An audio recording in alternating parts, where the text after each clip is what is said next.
السلام عليكم ورحمة الله وبركاته. الحمد لله رب العالمين، نحمده ونستعينه ونؤمن به ونتوكل عليه، ونعوذ بالله من شرور أنفسنا ومن سيئات أعمالنا. من يهده الله فلا مضل له ومن يضلل فلا هادي له. أشهد أن لا إله إلا الله وحده لا شريك له، وأشهد أن محمدا عبده ورسوله، أرسله بالهدى ودين الحق ليظهره على الدين كله ولو كره المشركون. اللهم صل على محمد وعلى آل محمد كما صليت على إبراهيم وعلى آل إبراهيم إنك حميد مجيد. اللهم بارك على محمد وعلى آل محمد كما باركت على إبراهيم وعلى آل إبراهيم إنك حميد مجيد.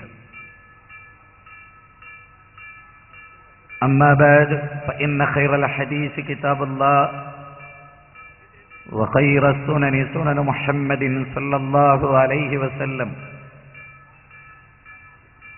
وشر الأمور محدثاتها، وكل محدثة بدعة، وكل بدعة ضلالة، وكل ضلالة في النار. اتقوا الله عباد الله، أوصيكم وإياي أولا بتقوى الله. إن نريد إلا الإصلاح ما استطعت وما توفيقي إلا بالله، عليه توكلت وإليه أنيب. رب اشرح لي صدري ويسر لي أمري، واحلل عقدة من لساني يفقه قولي. أعوذ بالله من الشيطان الرجيم. بسم الله الرحمن الرحيم.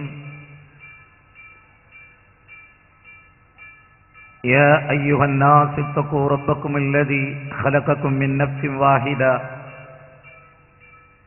وخلق منها زوجها، وبث منهما رجالا كثيرا ونساء. واتقوا الله الذي تساءلون به والأرحام، إن الله كان عليكم رقيبا.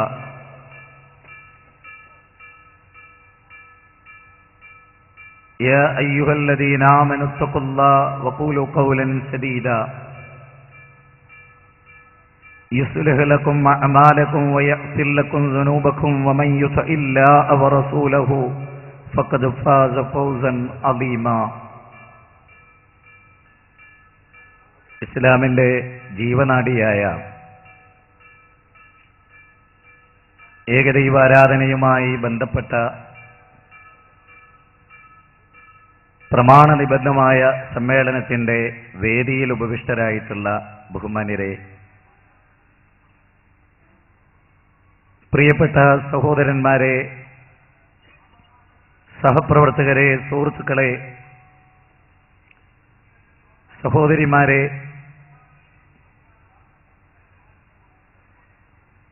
Malayalam Islamic class റൂമിലൂടെയും Salafi വോയിസിലൂടെയും ലോകത്തിൻ്റെ അഷ്ടദിക്കുകളിൽ ഈ പ്രഭാഷണം കേട്ടുകൊണ്ടിരിക്കുന്ന സുഹൃത്തുക്കളെ, കേരളത്തിൻ്റെ ഇസ്ലാമിക പ്രബോധന ചരിത്രവുമായി ബന്ധപ്പെട്ട്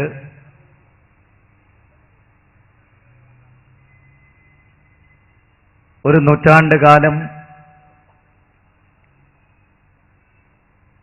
ഈ സമൂഹത്തിൽ ശക്തമായി ഇടപെട്ടുകൊണ്ട് പ്രവർത്തിച്ചിട്ടുള്ള ഒരാദർശ പ്രസ്ഥാനമാണ് കേരളത്തിലെ സെലഫി പ്രസ്ഥാനം.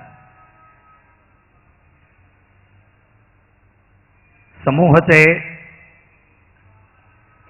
ദാർശനികമായി ബോധവൽക്കരിക്കുക എന്ന ലക്ഷ്യത്തോടെ വിശുദ്ധ ഖുർആനിന്റെയും പ്രവാചക വചനങ്ങളുടെയും അടിസ്ഥാനത്തിൽ അത് പ്രവാചകന്റെ തിരുമുഖത്ത് നിന്ന് ആർത്തിയോടുകൂടി സ്വീകരിച്ച സ്വഹാബത്തിന്റെ നടപടിക്രമങ്ങൾ, ഇതെല്ലാം മുൻനിർത്തി ജീവിച്ചാൽ മാത്രമേ മരണത്തിന് ശേഷമുള്ള ജീവിതത്തിൽ രക്ഷപ്പെടുകയുള്ളൂ എന്ന ബോധ്യമാണ് ഇസ്ലാഹി പ്രസ്ഥാനത്തിന്റെ രൂപീകരണത്തിന് കളമൊരുക്കിയത്. നവോത്ഥാന ചരിത്രത്തിലെ അതിശക്തമായ ചരിത്രത്തിലെ ഇടപെടലായിരുന്നു കേരളത്തിലെ മുജാഹിദ് പ്രസ്ഥാനത്തിന്റെ ഇടപെടൽ എന്നത് ചരിത്രകാരന്മാരെല്ലാം രേഖപ്പെടുത്തിയിട്ടുള്ള കാര്യമാണ്. തിരുവനന്തപുരം എന്ന് പറയുന്ന തലസ്ഥാന നഗരിയിലെ നൈനാർ പാർക്ക് അനവധി മത രാഷ്ട്രീയ പ്രബോധനങ്ങൾക്ക് സാക്ഷ്യം വഹിച്ചിട്ടുള്ള മണ്ണാണ്. തൊട്ടടുത്ത് നിൽക്കുന്ന ഗാന്ധി പാർക്കിൽ പലതവണയായി നമ്മൾ പല വിഷയങ്ങളും സംസാരിച്ചിട്ടുണ്ട്. കേരള ജമഅത്തുൽ ഉലമ അഹ്ലു സുന്നത്തി വൽ ജമാഅ എന്ന് പറയുന്ന പണ്ഡിത സംഘടനയാണ് കേരളത്തിന്റെ രജിസ്റ്റേർഡ് ആക്ട് പ്രകാരം രജിസ്റ്റർ ചെയ്യപ്പെട്ടിട്ടുള്ള ഇസ്ലാമിക പണ്ഡിത സംഘടന. ആ സംഘടന രൂപീകരിക്കപ്പെട്ടത് മഹത്തായ 2 ഖുർആനിക വചനങ്ങളുടെ അടിസ്ഥാനത്തിലായി. 2 ഖുർആനിക വചനങ്ങൾ ഇ കെ മൗലവി ഓതി കേരള ജമഅത്തുൽ ഉലമ എന്തിനാണ് രൂപീകരിക്കുന്നത്, അതിന് ദലീലുണ്ടോ എന്ന പൗരോഹിത്യത്തിന്റെ ചോദ്യത്തിന് മറുപടി പറഞ്ഞുകൊണ്ട് ഇ കെ മൗലവി ഉദ്ധരിച്ച 2 ഖുർആനിക വചനങ്ങൾ, വൽ തകും മിൻകും ഉമ്മത്തുൻ യദഊന ഇലൽ ഖൈർ യഅ്മുറൂന ബിൽ മഅറൂഫ് വയൻഹൗന അനിൽ മുൻകർ വതുഅ്മിനൂന ബില്ലാഹ്. നിങ്ങളിൽ നിന്ന് എപ്പോഴും ഉണ്ടായിരിക്കട്ടെ, ഏതെങ്കിലും ഒരു പീരീഡിലല്ല, ലോകം അവസാനിക്കുന്നതുവരെ നിങ്ങളിൽ നിന്ന് ഒരു വിഭാഗം ആളുകൾ ഉണ്ടാകട്ടെ. എങ്ങനെയുള്ള വിഭാഗം ആളുകളാണ്? സാഗൂത സശ്രദ്ധ ബന്ധിത കേൾവി. അതായിരിക്കണം നിങ്ങളിൽ ഓരോരുത്തരും ഈ പ്രഭാഷണത്തിൽ കാണിക്കേണ്ട താല്പര്യമെന്ന് ഞാൻ തുടക്കത്തിൽ ഓർമ്മപ്പെടുത്തുകയാണ്. കൃത്യമായ ഒരു അവബോധം നൽകാൻ ഈ പ്രഭാഷണത്തിന് ഇൻഷാ അല്ലാഹ് ബിഇദ്നില്ലാഹി തആല സാധിക്കുമെന്ന് ഞാൻ വിചാരിക്കുന്നു. നന്മ കൽപ്പിക്കുകയും തിന്മ വിരോധിക്കുകയും ചെയ്യുന്ന ഒരു സമൂഹം, അചഞ്ചലമായി പടച്ച തമ്പുരാനിൽ വിശ്വസിക്കുന്ന, ശിർക്ക് തെല്ലും കടന്നു വരാത്ത, തരിമ്പും കടന്നു വരാത്ത അചഞ്ചലമായ ഈമാനിക ചൈതന്യമുള്ള ഒരു സമൂഹം നിങ്ങളിൽ നിന്നുണ്ടാകട്ടെ എല്ലാ കാലഘട്ടത്തിലും. എന്നിട്ട് ഖുർആൻ ആ സമൂഹത്തിന്റെ, എല്ലാവരും സാധാരണ കേട്ടിട്ടുള്ളതാണ്, പക്ഷെ വിശദീകരണം നിങ്ങൾ പലപ്പോഴും ശ്രദ്ധിക്കാത്ത മേഖലയാണ്. നന്മ കൽപ്പിക്കുകയും തിന്മ വിരോധിക്കുകയും ചെയ്യുന്ന ഒരു സമൂഹം, ബാപ്പാക്ക് തെറ്റുണ്ടാകുമ്പോ അത് കണ്ണടച്ച് ഇരുട്ടാക്കി കാണാതെ അന്യന്റെ തെറ്റ് തിരുത്തി അവനാന്റെ തെറ്റ് തിരുത്താതെ നിന്നോ എന്ന് ആ ഖുർആനിക വചനത്തിന് റസൂല് മനസ്സിലാക്കിയതായി എനിക്കറിയില്ല. സ്വന്തം മകൾ ഫാത്തിമയാണ് കട്ടതെങ്കിലും അവരുടെ കൈമുറിക്കുമെന്ന് പറയുന്നത് എന്തിനാണ്? എന്തിനാണ് ആ ഒരു ആശയം നബി സല്ലല്ലാഹു അലൈഹി വസല്ലമ പ്രഖ്യാപിച്ചത്? എന്തിനാണ്? ഉന്നത കുലജാതയായ ഒരു സ്ത്രീ മോഷണം നടത്തിയപ്പോ ഇസ്ലാമിക ശരീഅത്തിൽ നിന്നുകൊണ്ട് അവളുടെ കരച്ഛേദം നടത്താൻ പ്രവാചക ചക്രവർത്തി മുഹമ്മദ് മുസ്തഫ സല്ലല്ലാഹു അലൈഹി വസല്ലമ തയ്യാറായപ്പോ ഭയചകിതമായി നിന്ന പ്രവാചക സൊസൈറ്റിയിലെ നബിയുമായി ആത്മബന്ധമുള്ള അടിമയായ ഉസാമത്ത് ബിൻ സയ്യിദ് റളിയല്ലാഹു അൻഹു നബി സല്ലല്ലാഹു അലൈഹി വസല്ലമയെ കണ്ടിട്ട് പറഞ്ഞു, പ്രവാചകരെ, അവർ ഒരു ഉന്നത കുലജാതയല്ലേ? എന്റെ ഈ വാചകം നിങ്ങളൊന്ന് ശ്രദ്ധിക്കണേ. മരണാനന്തര ജീവിതത്തെ മുന്നിൽ നിർത്തിയല്ലാതെ ഒരു വാക്കും ഇൻഷാ അല്ലാഹ് ഞാൻ പറയില്ല. ഉസാമയുടെ വാക്ക് ശരിക്കൊന്ന് ശ്രദ്ധിച്ചിട്ട് റസൂലുള്ളാഹിന്റെ മറുപടിയും വിശദീകരണവും ശ്രദ്ധിച്ചേ. എന്റേതല്ല വാചകം. ഉസാമ പറയുന്നത് അവരൊരു ഉന്നത കുലജാതയല്ലേ, സമൂഹത്തിൽ അറിയപ്പെട്ട ഒരു ഗോത്രമല്ലേ, ആ ഗോത്രത്തിന് മോശമല്ലേ ഇവള് കട്ടൂന്നോളെ കൈവെട്ടിയാല്? പ്രസ്റ്റീജിന്റെ വിഷയമാണ് പ്രശ്നം. ഗോത്രം എന്ന് പറയുന്ന 4 ആളെടുത്ത് മോശാകാൻ പാടില്ല. ഒരു നൂറ്റാണ്ട് നിലനിന്ന സംഘടനയോ സംഘമോ പ്രബോധനത്തിനോ വമ്പിച്ച തകരാറുകൾ സംഭവിച്ചാൽ അത് നമ്മൾ പറയണോ എന്ന് ചോദിക്കുന്നവർ ഈ സംഭവത്തെ ഇസ്ലാമികമായി ഒന്ന് പഠിക്ക്. ഉന്നത കുലജാതയായ ഒരു ഗോത്രത്തിന്, ഒരു സമൂഹത്തിന് കൈവെട്ടുക വഴി നിന്ദ്യത ഉണ്ടാകൂലേ എന്നാണ് ആര് ചോദിക്കുന്നത്? അത് ആ കുടുംബത്തിനും ഗോത്രത്തിനും മോശമല്ലേ നബിയെ? അത് തെറ്റല്ലല്ലോ, അത് ശരിയല്ലല്ലോ എന്നൊന്നുമല്ല, അവർ ചെയ്ത തെറ്റ് തന്നെ. പക്ഷെ നബി അവരൊരു ഉന്നത കുലജാതയല്ല. 4 ആളെന്താ വിചാരിക്കുക? നാട്ടുകാരെന്താ കരുതുക? അവരൊരു ഉന്നത കുലജാതയല്ലേ? ആ സമയത്ത് ശരിയാണല്ലോ, പല്ലുകുത്തി മണക്കാൻ കൊടുക്കണ്ടല്ലോ എന്നല്ല റസൂലുള്ള പറഞ്ഞത്. റസൂലുള്ള പറഞ്ഞത് എന്റെ മകൻ, റസൂലുള്ളാന്റെ കണ്ണുകൾ ചുവന്നു തൊടുത്തുന്ന നബി കോപാകുലനായി നബി പ്രസംഗിച്ചു. എന്നിട്ട് പറയാണ്, അള്ളാഹു എന്നെ നീതി നടപ്പാക്കാനാ പറഞ്ഞേച്ച്. ആളും തരവും നോക്കി അവർക്കൊത്ത് വിധിക്കാനല്ല പടച്ചോൻ എന്നെ പറഞ്ഞേച്ചത്, നീതിക്കധിഷ്ഠിതമായി വിധിക്കാനാണ്. യാ അയ്യുഹല്ലദീന ആമനൂ കൂനൂ ഖവാമീന ബിൽ ഖിസ്ത് ശുഹദാഅ ലില്ലാഹ്. 2 രൂപത്തിൽ ഖുർആൻ പറഞ്ഞു.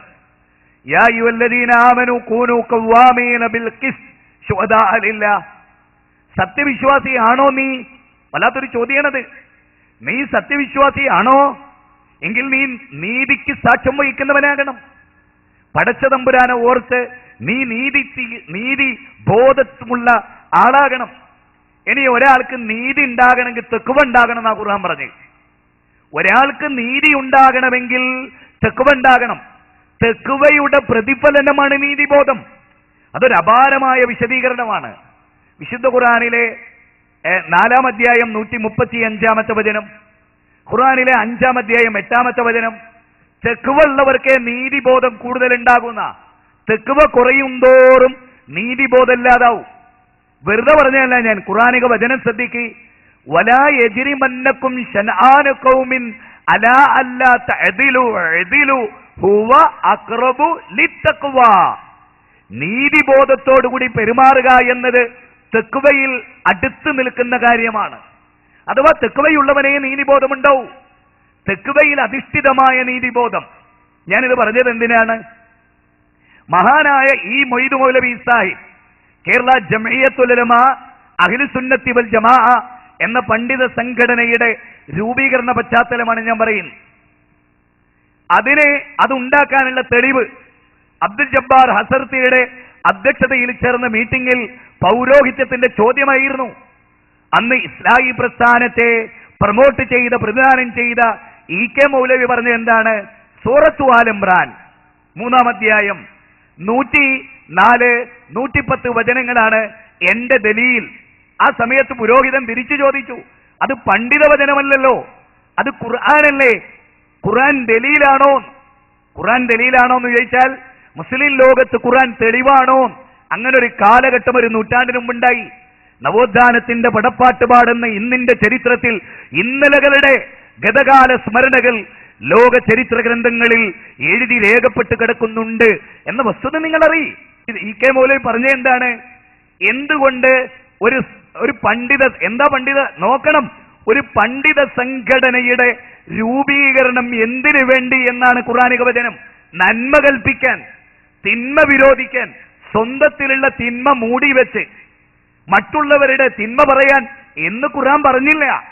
തിന്മ ആരുടേതാണെങ്കിലും തിന്മയാണ്, നന്മ ആരുടേതാണെങ്കിലും നന്മയാണ്. അതെ, അതുകൊണ്ടാണല്ലോ വലാ തആവനു അലൽ ബിർരി വത്തഖ്വ വലാ തആവനു അലൽ ഇസ്മി വല്ലുദ്വാൻ. നന്മയിലും പുണ്യത്തിലും നിങ്ങൾ സഹകരിക്ക്, തിന്മയിലും വൃത്തികേടുകളിലും നിങ്ങൾ നിസ്സഹകരണം പ്രഖ്യാപിക്കൂ എന്ന്. അത് വളരെ പ്രധാനമാണ്, വളരെ വളരെ പ്രധാനമാണ്. അപ്പൊ ഇവിടെ വിശുദ്ധ ഖുർആൻ കുൻതും ഖൈറ ഉമ്മ ഉഖ്രിജത് ലിന്നാസ്, നിങ്ങൾ ജനങ്ങൾക്ക് വേണ്ടി ഉയർത്തെഴുന്നേൽപ്പിക്കപ്പെട്ട ജനപദമാണ്. നിങ്ങൾക്ക് ഇതര ജനസമൂഹങ്ങളിൽ നിന്ന്, man is a social being, മനുഷ്യനൊരു സാമൂഹ്യ ജീവിയാണ്, സാമൂഹ്യ ബോധത്താൽ ബന്ധിതമായ ലൈഫ് അതാണ് ഉറുമ്പുകളുടെ, പക്ഷികളുടെ, മനുഷ്യരുടെ ഒക്കെ പ്രത്യേകത. ഉയർന്ന വിധാന തലമുണ്ട് മനുഷ്യബോധത്തിന്. മനുഷ്യന്റെ ചിന്തകൾക്ക്, അവന്റെ രീതികൾക്ക്, അവന്റെ കൗടംബിക, രാഷ്ട്രീയ, സാമൂഹിക, വൈജ്ഞാനിക ബോധങ്ങൾക്കെല്ലാം ഇതര ജീവവർഗങ്ങളെ അപേക്ഷിച്ച് അപാരമായ ഒരു സ്ഥാനവും മാനവും. അതുകൊണ്ടാണ് വലക്കത് കർറംന ബനി ആദം, ആദം സന്തതികളെ നാം ആദരിച്ചിരിക്കുന്നു. ആദം സന്തതികളാണ് ലോകത്തുള്ളവരെല്ലാം. ഹിന്ദുവും മുസ്ലിമും ക്രിസ്ത്യാനിയും ജൈനനും ബൗദ്ധനും മതമുള്ളവനും ഇല്ലാത്തവനും ഈശ്വരവിശ്വാസിയും നിരീശ്വരവാദിയും എല്ലാവരും A to Z 714 കോടി മനുഷ്യരും ഈ വലക്കത് കർറംന ബനി ആദം എന്ന പട്ടികയിലാണ്.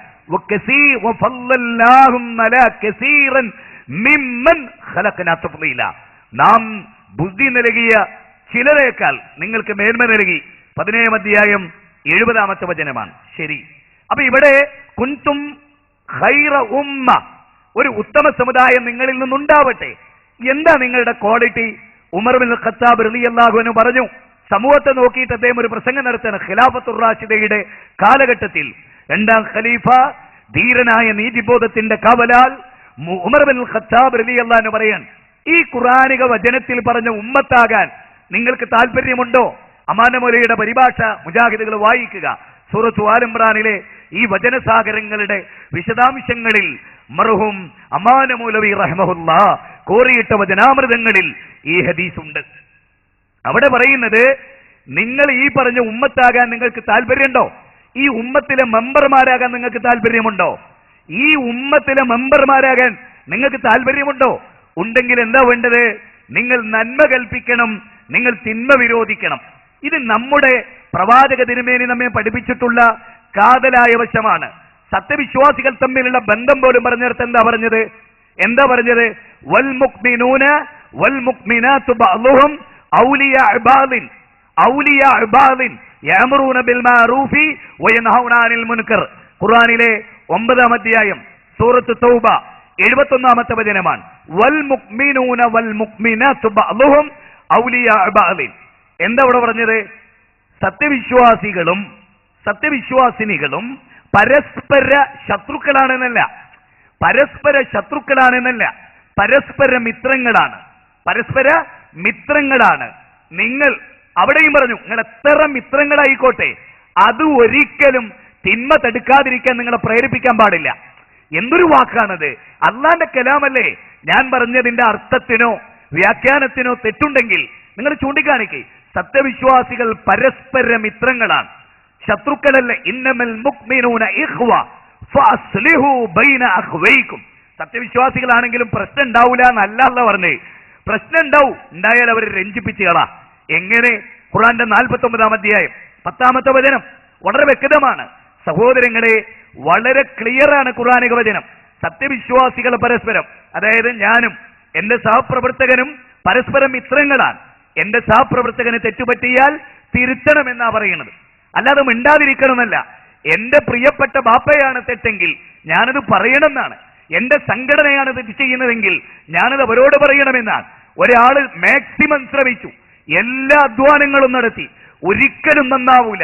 ഒരു മഹത്തായ ആദർശ സംവിധാനം നശിച്ച് താറുമാറാകും എന്നൊരാൾ വിശ്വസിച്ചാൽ അയാളത് പറഞ്ഞു കൊടുക്കണ്ടേ? ഫോർ എക്സാമ്പിൾ, സഹോദരങ്ങളെ പല ആളുകളും ഇസ്ലാഹി പ്രസ്ഥാനം തകർന്നു, ഇനി അതിന് വിജയമില്ല എന്നൊക്കെ പറയുന്നുണ്ട്. ഉണ്ടോ അല്ലേ എന്നുള്ളത് നമുക്ക് വേറെ തീരുമാനിക്കാം. ഉണ്ടോ അല്ലേ, അതിന് വിജയം ഉണ്ടോ അല്ലേ, അത് പരാജയപ്പെട്ടിട്ടുണ്ടോ ഇല്ലേ, അതിന്റെ ആദർശത്തിന് എന്തെങ്കിലും സംഭവിച്ചിട്ടുണ്ടോ ഇല്ലേ? ഇൻഷാ അല്ലാ ഈ പ്രസംഗം A to Z കേൾക്കാനുള്ള ഒരു ക്ഷമ കാണിച്ചാൽ മതി. പിന്നെ നിനക്കൊരിക്കലും ഹക്ക് വിട്ടു പോകേണ്ടി വരില്ല. നീ ശരിക്കും ഹക്കിനെ ഇഷ്ടപ്പെടുന്നവനും മരണത്തിന് ശേഷമുള്ള ജീവിതത്തെ ആഗ്രഹിക്കുന്നവനുമാണെങ്കിൽ ഇതിനില്ലാഹി തആല നിന്റെ ജീവിതത്തിൽ ഇതൊരു പരിവർത്തനമായിരിക്കും. ഇത് എന്റേതായ ഒന്നും ഇവിടെയില്ല, ഇത് വിശദീകരണമാണ് കറക്റ്റായ. ഇനി നോക്ക്, അൻ നബി സഈദ് അൽ ഖുദ്രി റളിയല്ലാഹു അൻ സമയത്തു റസൂലുള്ളാഹി സ്വല്ലല്ലാഹു അലൈഹി വസല്ലം യഖൂൽ മൻ റആ മിൻകും മുൻകറ ഫൽയുഗയ്യിറുഹു ബിയദിഹി ഫഇൻ ലം യസ്തതി ഫബിലിസാനിഹി ഫഇൻ ലം യസ്തതി ഫബിഖൽബിഹി വദാലിക അദ്അഫുൽ ഈമാൻ. സഹോദരങ്ങളെ, വളരെ മഷൂറായ ബുഖാരിയിലും മുസ്ലിമിലും മുത്തഫഖുൻ അലൈ, ബുഖാരി മുസ്ലിമും സ്വീകാര്യമല്ലാത്തവര് നമ്മുടെ കൂട്ടത്തിലുണ്ട്. അവർക്ക് ബുഖാരി മുസ്ലിം എന്നൊന്നും പറഞ്ഞ ഇതാപ്പോ എന്ന് ചിലപ്പോൾ വിചാരിക്കും. പക്ഷേ മുക്മിനുകളെ സംബന്ധിച്ചിടത്തോളം ബുഖാരി മുസ്ലിം എന്ന് പറഞ്ഞാൽ ഓനൊരു കിടിലം കൊള്ളും, അല്ലെ? അതാണ് അതിന്റെ പ്രാമാണികത. അതിൽ പറയാണെന്ത്, നിങ്ങളിൽ അതാണ് ഏറ്റവും പ്രധാനം. മൻ റആ മിൻകും മുൻകറൻ ഫൽയുഗയ്യിറുഹു ബിയദിഹി. മൻ റആ മിൻകും, നിങ്ങൾക്കിടയിൽ, അതായത് മുസ്ലിം ഉമ്മത്തിനോട് റസൂൽ പറയുന്നത്, നിങ്ങളെ കൂട്ടത്ത് തെറ്റുപറ്റിയ മിണ്ടായിരുന്നോ? നാലാളറിയണ്ട, പോളീഷാക്കി ഇങ്ങനെ നടന്നോ? എന്തിന് പോളീഷ്? എന്തിനാ? ദുനിയാവിൽ രക്ഷപ്പെടാനല്ലേ. പോളീഷ് കൊണ്ട് ആഖിറത്തിൽ രക്ഷപ്പെടും എന്നുള്ളൊരു ഖുർആന വചനം നിങ്ങൾ എന്നെ പഠിപ്പിച്ചിരി. ഞാൻ പോളീഷ് ചെയ്യാ, നല്ലോണം പറയാനറിയാം എനിക്ക്. പോളീഷ് ചെയ്തിട്ട് മിനിക്ക് മയപ്പെടുത്താൻ നന്നായിട്ടറിയാം. ഒരു വാചാലക്കുറവ് അതിന് ഇന്ന് വരെ ആകാശഭൂമികളുടെ തമ്പുരാൻ ഉണ്ടാക്കിയിട്ടില്ല. വാചാലതക്ക് ഒരു കുറവുണ്ടാക്കിയിട്ടില്ല. പക്ഷെ വാചാലകതകൾക്കപ്പുറത്തും വൈകാരികതകൾക്കപ്പുറത്തും ആ പരലോകം. സത്യമാണ് ഞാൻ ഈ പറയുന്നത്. ഈ വൈകാരികതകൾക്കൊക്കെ അപ്പുറത്താ പരലോകം. അതുകൊണ്ട് കേൾക്കീൻ, ഒരു തെറ്റ് കണ്ടാൽ കൈകൊണ്ട് തിരുത്തേണ്ടവരത് തിരുത്തണം, നാവുകൊണ്ട് ഉപദേശിക്കേണ്ടവർ ഉപദേശിക്കണം, അല്ലേ?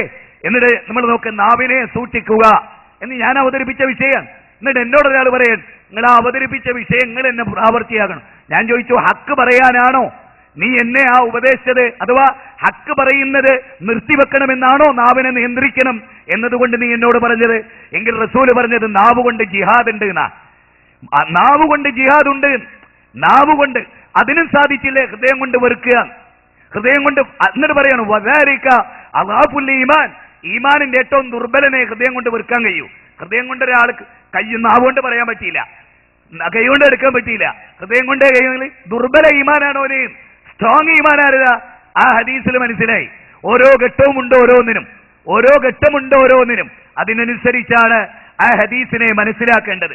സഹോദരങ്ങളെ, രണ്ടാമതൊരു ഹദീസ് റസൂൽ പറയാ, പ്രവാചകന്മാർക്കൊക്കെ അനുയായികൾ ഉണ്ടായിട്ടുണ്ട്.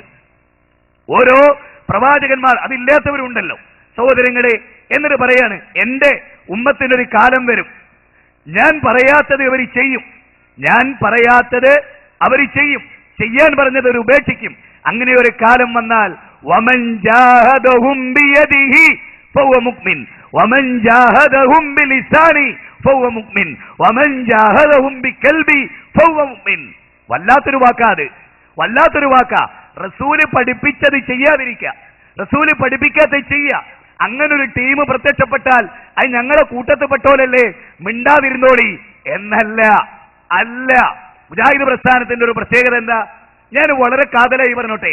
ഇപ്പൊ ഇങ്ങനെ ആളുകൾ, ഞങ്ങള് ജമാഅത്തെ ഇസ്ലാമിനെ കണ്ടോ? പോപ്പിന്റെ അടുത്തൊക്കെ പോയി ഉസാറായത് കണ്ടില്ലേ എന്നൊക്കെ ചില ആളുകൾ ചോദിക്കൂ. ഞങ്ങളെപ്പോലെ വിട്ടുവീഴ്ചയും വിശാലതയും ഒക്കെ ഉള്ളവർ ആരാണ് എന്നൊക്കെ വേണമെങ്കിൽ ചില ആളുകൾ ചോദിക്കും.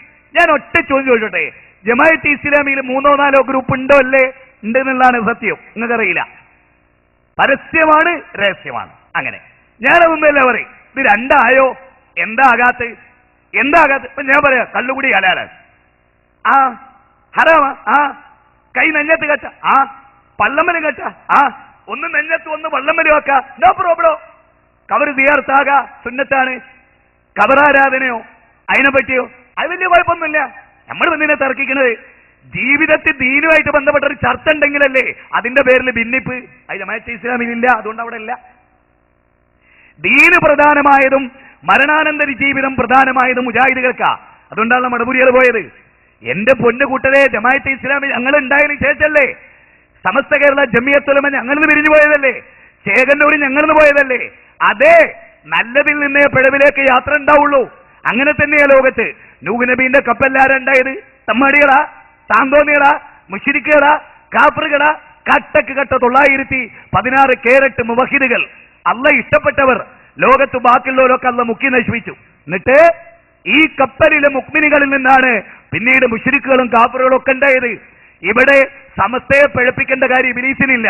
ഓൾറെഡി ഇബ്ലീസിന്റെ എല്ലാ ഇഷ്ടവും ഓല് സാധിപ്പിച്ചു കൊടുത്തിട്ടുണ്ട്, ഇല്ലേ? ഇവിടുത്തെ എല്ലാ മുസ്ലിം സംഘടനകളും ഇബ്ലീസിന്റെ താല്പര്യങ്ങൾക്കൊത്ത് ജീവിച്ചവരാ. മുജാഹിദ് പ്രസ്ഥാനമല്ല. അതുകൊണ്ട് ഇബ്ലീസിന് ഏറ്റവും വലിയ അസ്വസ്ഥത. ഒരു ഉദാഹരണം പറയാ, ചരിത്രത്തിന് ഇബ്നു അബ്ബാസ് റളിയല്ലാഹു അൻഹു പറയാൻ, ലോകത്ത് ഞാൻ മരിച്ചാലായിരിക്കും ഇബ്ലീസിന് ഹാപ്പി ഏറ്റവും കൂടുതൽ, വേറെ ആര് മരിച്ചാലും അത്ര ഹാപ്പി ഉണ്ടാവൂല. ആ എന്തേ കാരണം എന്ന് ചോദിച്ചു. മഹാനവറുകളെ, നിങ്ങളുടെ മരണത്തിൽ മാത്രം ഇബ്ലീസിന് എന്താ എത്ര ഹാപ്പി? അതിന് അദ്ദേഹം പറഞ്ഞ കാരണം, ആ കാരണമുള്ള ഒരേ ഒരു പ്രസ്ഥാനം എവിടെ ഉള്ളൂ? അതാ കേരള നദുവത്തുൽ മുജാഹിദീൻ പ്രസ്ഥാനം. അതെന്താ? ഇബ്നു അബ്ബാസിന്റെ ഗുണമുള്ള പ്രസ്ഥാനം, ഇബ്നു അബ്ബാസിന്റെ പ്രത്യേകതയുള്ള പണ്ഡിതന്മാർ, അത് ഈ പ്രസ്ഥാനത്തിന്റെ പ്രത്യേകതയാ. അതെന്താ? അതാ കേട്ടോളി. ഇബ്നു അബ്ബാസ് റളിയല്ലാഹു ചോദിച്ചു, അല്ല നിങ്ങൾ മരിച്ചാൽ മാത്രം എന്താ ഇബ്ലീസിന് ഇത്ര വലിയ ഹാപ്പി, എന്താ ഇത്ര വലിയ സന്തോഷം? ചരിത്രമാണ്, ഹദീസിൽ എന്തെങ്കിലുള്ളതാ, പഠിക്കീൻ, മനസ്സിലാക്കീൻ. അറിവുണ്ട്, അറിവില്ല, അറിവുണ്ട്, എന്നിട്ട് ആ അറിവ് പ്രയോജനപ്പെടാതെ പോയൊരവസ്ഥ ഉണ്ടായിരുന്നു. അന്വേഷിപ്പീൻ, കണ്ടെത്തും, ചോദിപ്പീൻ, നൽകപ്പെടും, മുട്ടുവീൻ, തുറക്കപ്പെടും. ലോകത്തെ ഏത് കാര്യം അങ്ങനെയാ. പഠിക്കുക, വല്ലദീന ജാഹദു ഫീനാ ലനഹ്ദിയന്നഹും സുബലന. ആരാണോ നമ്മുടെ മാർഗത്ത് പരിശ്രമിക്കുന്നത്, 29-ാം അധ്യായം 69-ാമത്തെ വചന. ഇനി ഞാൻ പറഞ്ഞിടത്തേക്ക് തിരിച്ചു വരികയാണ്. എന്തുകൊണ്ടാണ് നിങ്ങൾ മരിച്ച ഇബ്ലീസ് ഏറെ സന്തോഷിക്കുന്നത്? ഇബ്നു അബ്ബാസ് റളിയല്ലാഹു മറുപടിയെ, ഞാൻ പ്ലാച്ചിമടക്കെതിരെ ശബ്ദിച്ചു എന്നല്ല, ഞാൻ എക്സ്പ്രസ് ഹൈവേക്കെതിരെ ശബ്ദിക്കുന്നു എന്നല്ല, ഞാൻ സാമ്രാജ്യത്വത്തിനെതിരെ ശബ്ദിക്കുന്നു എന്നല്ല, ഞാൻ ബിദ്അത്തിനെതിരെ ശബ്ദിക്കുന്നു, സുന്നത്തിനെ പ്രതിഷ്ഠിക്കുന്നു. അതുകൊണ്ടാണ്. ഇതെന്റെ വാക്കല്ല, എന്റെ വാക്കല്ല. ഒന്നുകൂടെ കേട്ടോളി, ഒന്നുകൂടെ കേട്ടോളി. അദ്ദേഹം പറഞ്ഞ വാക്ക് പൂർണ്ണമായിട്ട് ധരിച്ചില്ല. കിഴക്ക് നിന്നോ പടിഞ്ഞാറ് നിന്നോ ഇബ്ലീസ് ഒരു ബിദ്അത്ത് ഉണ്ടാക്കും, അതിന്റെ ഉസ്താദുമാർ ആ ബിദ്അത്ത് എടുക്കും, എന്നിട്ട് അവർ എന്റെ അടുത്ത് വരും ഇതിനെപ്പറ്റി സംസാരിക്കാൻ. സുന്നത്ത് കൊണ്ട് ഞാൻ ആ ബിദ്അത്തിനെ തകർത്ത് തരിപ്പണമാക്കും.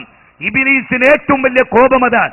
ഒരാൾ വ്യഭിചരിക്കുന്നതിനേക്കാൾ, ഒരാൾ മദ്യപിക്കുന്നതിനേക്കാൾ, ഒരാളെ കൊല്ലുന്നതിനേക്കാൾ ഇബ്ലീസിന് ഏറ്റവും വലിയ ഇഷ്ടം ഒരു ബിദ്അത്ത് ചെയ്യുക എന്നുള്ളതാണ്. ഓർക്കുന്നുണ്ടല്ലോ, തിരുവനന്തപുരത്തെ സലഫി മിമ്പറിലെ ഒരു റബീഉൽ അവ്വലിലെ എന്റെ ഖുതുബയുടെ 2ാമത്തെ ഖുതുബ ഓർക്കുന്നുണ്ടല്ലോ. ഈ പ്രയോഗം ക്ലിപ്പിംഗ് ആയത് ഓർക്കുന്നുണ്ടല്ലോ. ആ ക്ലിപ്പിംഗ് പൂർണ്ണമായിട്ട് കേട്ടത് ഓർക്കുന്നുണ്ടല്ലോ.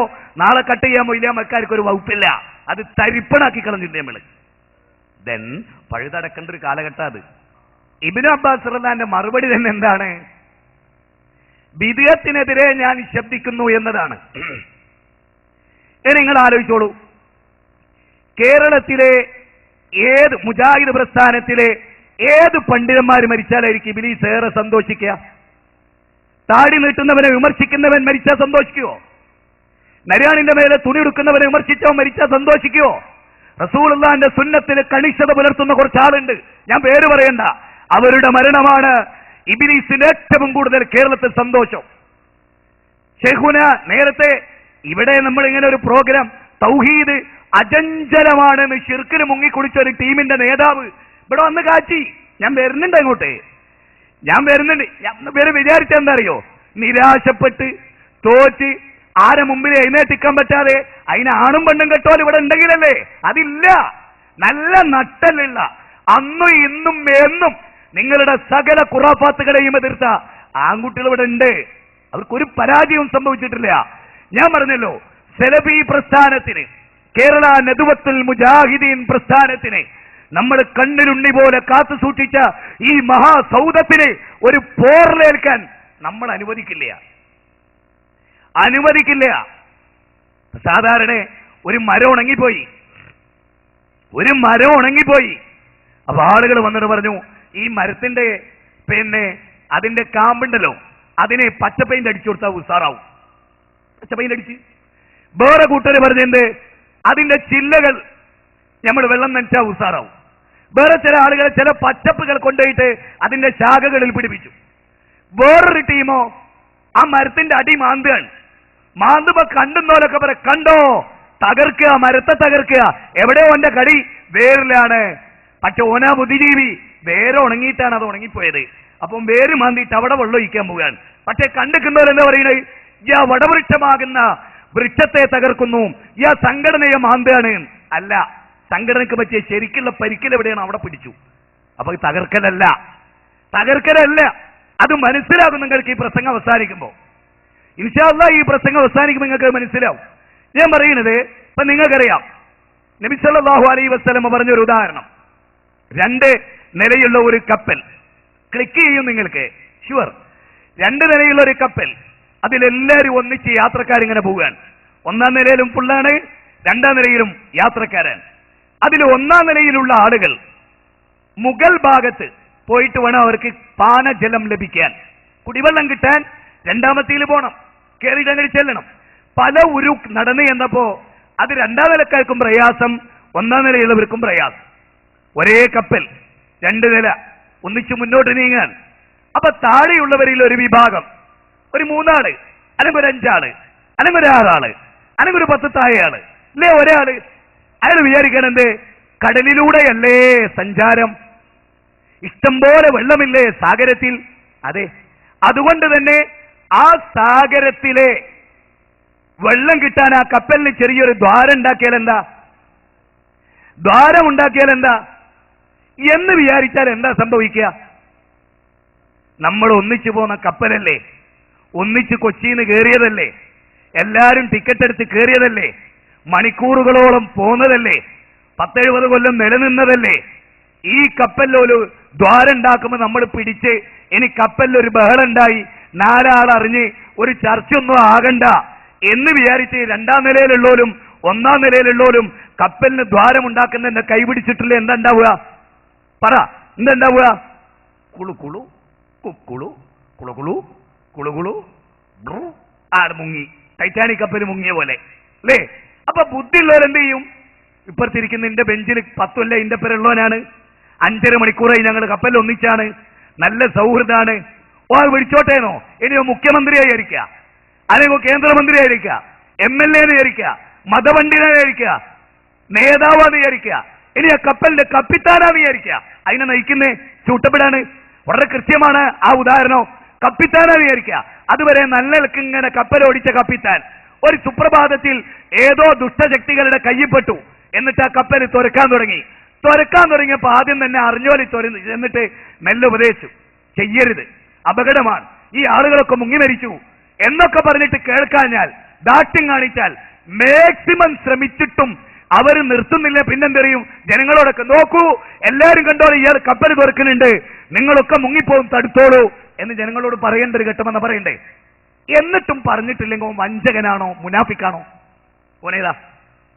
ഇവരെല്ലാം ഒന്നിച്ച് മുങ്ങുന്നറിഞ്ഞിട്ടും അത് തടുക്കാനെ മാക്സിമം പണിയെടുത്തിട്ടും അതൊന്നും കേൾക്കാതെ വീണ്ടും തുരക്കുന്നവരെ തടുക്കാതെ അറിഞ്ഞോ മാറിയിരുന്നാൽ ഓനാരാ?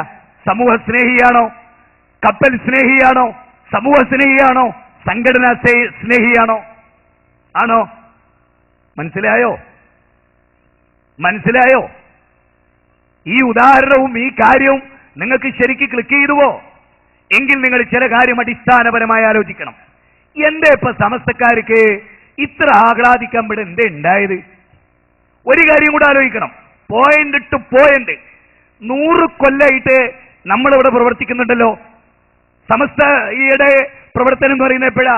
1926 അന്ന് അത് രൂപീകരിക്കപ്പെട്ട് അതിനുശേഷം ഈ അടുത്ത കാലത്ത് ഒരു പ്രത്യേക വാദപ്രതിവാദം നടക്കുന്നതുവരെ എന്റെ പോയിന്റ് നിങ്ങൾ ശരിക്ക് ശ്രദ്ധിച്ച് കേട്ട് പഠിക്കണം.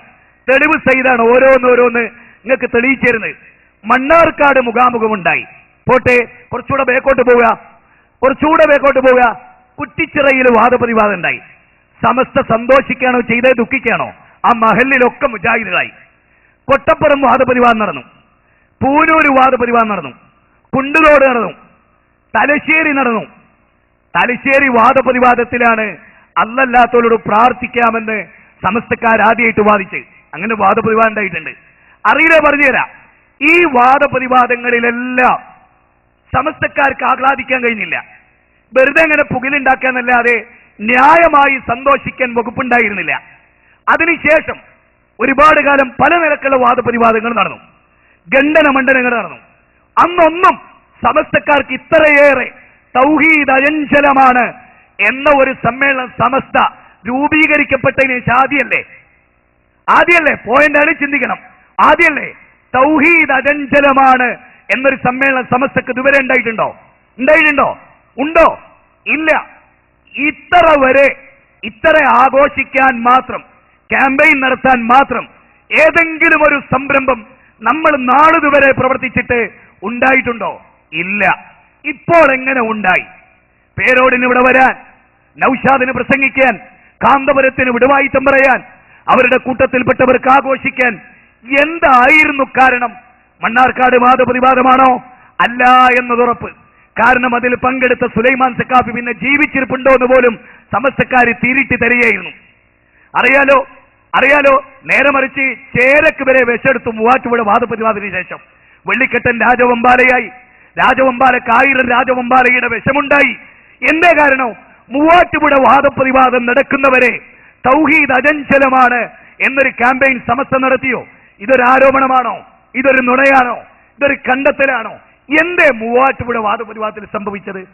അത് ആർക്കാ സംഭവിച്ചത്? പ്രസ്ഥാനത്തിന് അല്ല.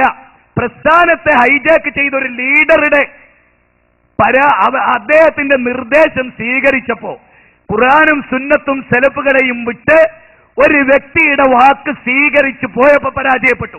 അപ്പൊ എന്തുകൊണ്ടാ പരാജയപ്പെട്ട്? റസൂലുള്ളാഹിനെ അനുസരിക്കാത്തോണ്ട് ഉഹദ് പരാജയം അല്ലേ? അല്ലേ? അല്ലേ? തൗഹീദ് ഉണ്ടായിരുന്നു, സുന്നത്തുണ്ടായിരുന്നു, വിശ്വാസമുണ്ടായിരുന്നു. അനുസരണ കേടുകൊണ്ട് പരാജയം. ഖുർആൻ അനുസരിക്കാൻ പറഞ്ഞു, സുന്നത്ത് അനുസരിക്കാൻ പറഞ്ഞു, സ്വീകരിച്ചില്ല. സലഫുകളെ സ്വീകരിക്കാൻ ആ വാദപ്രതിവാദത്തിൽ പങ്കെടുത്ത ലബ്ബാദാരിബി പറഞ്ഞു, പണ്ഡിതൻ പറഞ്ഞു, കേട്ടില്ല. പിന്നെ ആരത് കേട്ടു? ദുൽമിന്റെ ലീഡറുടെ വാക്ക് കേട്ടു. കേട്ടപ്പോ പരാജയപ്പെട്ടു. അതുകൊണ്ട് സമസ്തക്ക് റോഡ് നിരങ്ങാൻ അവസരമുണ്ടായി. ഇത് സത്യമല്ലേ? ഇതിനെതിരെ എന്തെങ്കിലും ഒരു കാരണം ചൂണ്ടിക്കാണിക്കാൻ സാധിക്കുമോ? ഇത് ഞാൻ എങ്ങനെ പറയുന്നത്? Solid evidence. ഇത് പറയുമ്പോ എന്നെ വിളിക്കല് സിമിന്റ് നാപ്പോ ആയിക്കോട്ടെ, ബാലെന്ന് മറ്റോല് വിളിക്കണ്. സിമിന്റിന് ഒരു വിരോധമില്ല, ഒരു വിരോധമില്ല. കാഞ്ഞങ്ങാട് വെച്ച് പ്രഗത്ഭനായ മുജാഹിദ് പ്രസ്ഥാനത്തിലൊരു പണ്ഡിതൻ എന്നെ പറ്റിയും എന്റെ സഹപ്രവർത്തകനെ പറ്റിയും പറഞ്ഞെന്നറിയോ? ചുമട്ടുതൊഴിലാളിയും കരിങ്കല്ലെടുക്കുന്നവനും മതം പറഞ്ഞാൽ എങ്ങനെ ഉണ്ടാവും? അത് AP സുന്നികളാ സാധാരണ ഞങ്ങളെ പറ്റി പറഞ്ഞു. ഇപ്പൊ പറയുന്നത് ഞങ്ങൾ ഉസ്താദുമാര്. ഞങ്ങൾ എന്ത് ചെയ്യും? ഞങ്ങൾക്കല്ല കുഴപ്പമുണ്ടായത്. സമസ്തക്ക് പറ്റിയ വിവരക്കേട് നമ്മൾ തെളിയിച്ചു കൊടുത്തു. അവർ പിന്നെ ആ കട്ടയും പടവും മടക്കി. അതേ സമസ്ത മടക്കിയ ചെയ്യുന്ന നൂർത്തിയൊരാരാ? ഒരാണോ? സെൽഫികൾ ആണോ? നിങ്ങൾ ഗൗരവമായി ആലോചിക്കേണ്ട പോയിന്റിലേക്കാണ് നിങ്ങളുടെ ശ്രദ്ധ ക്ഷണിക്കുന്നത്. ഓരോ വിഷയങ്ങളും ക്രമപ്രദമായി പറഞ്ഞു പോവുക. ഒരു ഖുർആനിക വചനം ഞാൻ നിങ്ങളെ ഓർമ്മിപ്പിക്കുകയാണ്. ഏതെങ്കിലും രൂപത്തിൽ ദുനിയാവിന്റെ എന്തെങ്കിലും എന്നെയോ നിങ്ങളെയോ സ്വാധീനിച്ചിട്ടുണ്ടെങ്കിൽ ഒരു കാര്യം ഞാൻ എന്നെ ഓർമ്മപ്പെടുത്തുന്നു: രക്ഷപ്പെടാൻ കഴിയില്ല. മത്സരയിൽ രക്ഷപ്പെടാൻ കഴിയില്ല. പ്രഗത്ഭനായ ഞാൻ ചരിത്രത്തിലെ 2 കാര്യങ്ങൾ ഓർക്കുന്നു. ഒന്ന്, ഒരു സ്വഹാബി അദ്ദേഹത്തിന്റെ ഭാര്യയുടെ മടിത്തട്ടിൽ തലവെച്ച് കിടക്കുകയാണ്, കരഞ്ഞു. അദ്ദേഹം വിതുമ്പി കരയുകയാണ്. അദ്ദേഹത്തിന്റെ കണ്ണുനീർ ഭാര്യയുടെ ശരീരത്തിലുമൊക്കെ അങ്ങനെ നിറഞ്ഞ കണ്ണുനീരിൽ കുതിർന്ന് അദ്ദേഹത്തോട് ഭാര്യ ഈ കരച്ചിൽ കേട്ടപ്പോ ഭാര്യയും കരഞ്ഞു. അവർ ചോദിച്ചു, നിങ്ങൾ എന്തിനാ കരയണത്? നിങ്ങൾ എന്തേ കരഞ്ഞത്? നിങ്ങളെ കരയാൻ പ്രേരിപ്പിച്ച ഘടകം എന്താ? അവര് ഭാര്യയോട് ചോദിച്ചു. അപ്പൊ ഭാര്യ പറഞ്ഞു, നിങ്ങൾ കരഞ്ഞുകൊണ്ടാണ്. നിങ്ങളെനിക്ക് പ്രിയങ്കരനാൻ, നിങ്ങളുടെ വേദനയിൽ ഞാൻ പങ്കുകൊള്ളുന്നു, അതുകൊണ്ടാണ് എന്ന് പറഞ്ഞു. ഞാൻ എന്തിനാ കരഞ്ഞത് എന്ന് നിനക്കറിയാമോ? ഞാൻ കരഞ്ഞത് വിശുദ്ധ ഖുർആനിൽ ഒരു വചനം ഓർത്തിട്ടാണ്.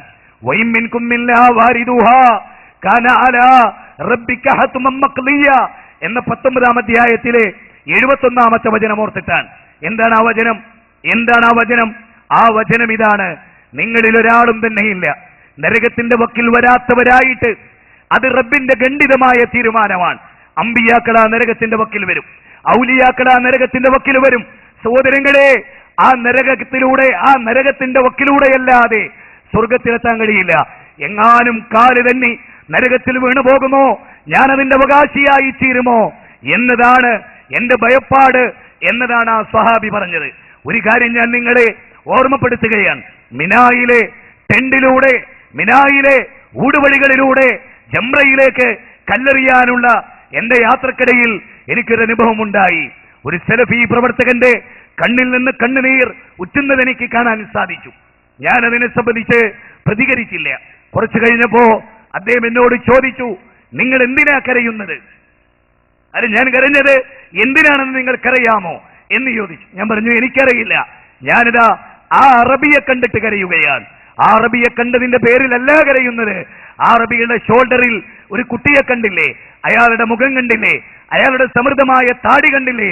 അയാളെ കണ്ടപ്പോൾ എനിക്കൊരു മനുഷ്യനെ ഓർമ്മ വന്നു. ഞാൻ ചോദിച്ചു, ആരാ അത്? ബഹുമാന്യനായ ജാബിർ കായക്കൊടിയെ എന്റെ മനസ്സിൽ ഓർമ്മ വന്നു. അന്ന് ഹജ്ജിന് ജാബിർ കായക്കൊടി അദ്ദേഹത്തിന്റെ ഷോൾഡറിൽ അദ്ദേഹത്തിന്റെ മകനെ എടുത്ത് ഇയാള് നടന്ന പോലെയാ നടന്നത്. അതോർത്തിട്ടാണ് ഞാൻ കരഞ്ഞത് എന്നത്. പ്രിയങ്കരരെ, നമ്മോടൊപ്പം ഉണ്ടായിരുന്ന ബഹുമാന്യനായ സഹപ്രവർത്തകൻ ജാബിർ കായക്കൊടി ഈ ലോകത്തോട് വിട പറഞ്ഞു. നമുക്കറിയാം, ആദർശരംഗത്ത് നമ്മളോടൊപ്പം തിളങ്ങി വിളങ്ങി നിൽക്കുകയും ആദർശത്തിൽ ഉറച്ചു നിൽക്കുകയും ആര് തന്നെ എതിർത്താലും ഹക്കിന് വേണ്ടിയേ ജീവിക്കൂ, ദുനിയാവില്ലെങ്കിലും കയറിക്കിടക്കാൻ സ്വന്തമായി ഒരു വീടുണ്ടാക്കാത്ത 3 മക്കളെ അനാഥമാക്കിക്കൊണ്ട് ഒരു ഭാര്യയെ വിധവയാക്കിക്കൊണ്ട് ഈ ലോകത്തോട് വിട പറഞ്ഞ ജാബിർക്കായെക്കൂടി അറിയാവുന്ന അദ്ദേഹത്തിന്റെ മയ്യത്ത് ഗദ്ഗതകണ്ഠരായി നിർവഹിച്ച നിങ്ങളോട് ഞാൻ അദ്ദേഹത്തെ പറ്റി പറയേണ്ടതില്ല. ജിദ്ദയിലെ ധായിയായ മോയിൻകുട്ടി മദനിയുടെ മരണം നമ്മൾ വിചിന്തനത്തിലൂടെ പത്രങ്ങളിലൂടെ നമ്മൾ അറിഞ്ഞു. ആയിരങ്ങളുടെ മരണങ്ങൾ ദിനേന എന്നോണം കണ്ടുകൊണ്ടിരുന്നിട്ട് നാളെ മരണാനന്തര ജീവിതത്തെ കുറിച്ച് ഓർക്കാത്തവർ വല്ലാഹു യതവഫൽ അൻഫുസ മൗതിഹാ വല്ലത്തി ലം തമുത് ഫീ മനാമിഹാ സൂറത്ത് സുമറിലെ 42-ാമത്തെ വചനമാണ്. നിങ്ങൾ ഉറങ്ങിക്കിടക്കുമ്പോ അള്ളാഹു നിങ്ങളുടെ ആത്മാവിനെ പിടിക്കും. ഇന്നത്തെ രാത്രി എങ്ങാനും ഞാനും നിങ്ങളും മരിച്ചുപോയാൽ എന്തായിരിക്കുമെന്ന് ഓർത്തുകൊണ്ടല്ലാതെ ഇത് തമ്മിൽ ചളിവാരിയെറിയുകയല്ല, ഇതൊരു തിരുത്തലാണ്. കാര്യങ്ങൾ പറയാൻ സംഘടനയുടെ മിമ്പർ വിലക്കി, അതുകൊണ്ട് അവിടെ പറയാൻ പറ്റില്ല. സംഘടനയുടെ ആസ്ഥാനത്തിൽ വരരുത് എന്ന് വിലക്കി, അതുകൊണ്ട് അവിടെ പറയാൻ പറ്റില്ല. നേതൃത്വത്തോട് പറയാൻ അവസരമുണ്ടായപ്പോഴൊക്കെ പറഞ്ഞു, കേട്ടില്ല, അനുസരിച്ചില്ല, തിരുത്തിയില്ല, മനസ്സിലാക്കിയില്ല. ഇസ്ലാമിന്റെ നിയമങ്ങളെ ഒന്നൊന്നായി ലംഘിച്ച് പൊളിച്ചടക്കുമ്പോൾ അതെല്ലാം കണ്ട് സഹിച്ച് മൂലക്കൊളിച്ചിരിക്കാൻ മരണാനന്തര ജീവിതം നമ്മളെ അനുവദിക്കില്ല. അതുകൊണ്ടാണ് ഗുണകാംക്ഷയോടെ സ്നേഹത്തോടെ ചില കാര്യങ്ങൾ നിങ്ങളുടെ മുമ്പിൽ തുറന്നു പറയുന്നത്. നിങ്ങൾ അറിയണം, നിങ്ങൾ മനസ്സിലാക്കണം. ഇസ്ലാം തുറന്ന ഒരു പുസ്തകമാണ്. പ്രകാശപൂരിതമായ ഒരു പാതയിൽ നമ്മൾ വിട്ടേച്ചുകൊണ്ടാണ് റസൂല് കടന്നുപോയത്. അതിന്റെ രാത്രി പകലിനെ പോലെ പ്രശോഭിതമാണ്. അതുകൊണ്ട് തന്നെ തീർച്ചയായും എല്ലാ ആളുകളും മനസ്സിലാക്കിക്കോളൂ, എല്ലാവരും മരണത്തെ മുന്നിൽ കണ്ടുകൊണ്ടല്ലാതെ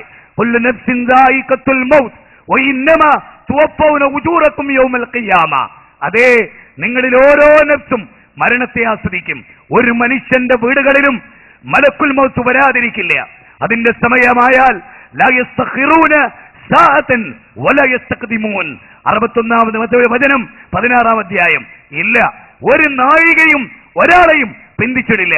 അതുകൊണ്ട് തന്നെ നാം ഗൗരവമായി ചില വിഷയങ്ങൾ പഠിക്കുകയും മനസ്സിലാക്കുകയും ഉൾക്കൊള്ളുകയും അംഗീകരിക്കുകയും സ്വീകരിക്കുകയും ചെയ്യേണ്ടതുണ്ട്.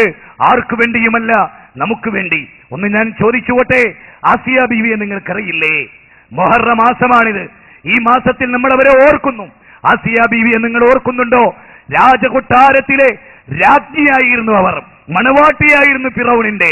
ഫഖാല അന റബ്ബുക്കുമുൽ അഅല എന്ന് പറഞ്ഞ ഫഹശറഫനാഥ ഫഖാല അന റബ്ബുക്കുമുൽ അഅല എന്ന് പറഞ്ഞ ഫിറൗനിന്റെ ഭാര്യ, രാജകൊട്ടാരത്തിലെ രാജാവിന്റെ ശരീരം പങ്കുവെക്കാൻ അവസരമുണ്ടായവൾ, പ്രഥമ വനിത, ആദരിക്കപ്പെട്ടവൾ, സ്ഥാനമാനമുള്ളവർ, രാജകീയ ജീവിതത്തിൽ കഴിഞ്ഞവൾ, എല്ലാ സൗഭാഗ്യവും വിട്ടിട്ടാണ് ആദർശത്തിന് വേണ്ടി അവർ ഇറങ്ങിപ്പോന്നത്.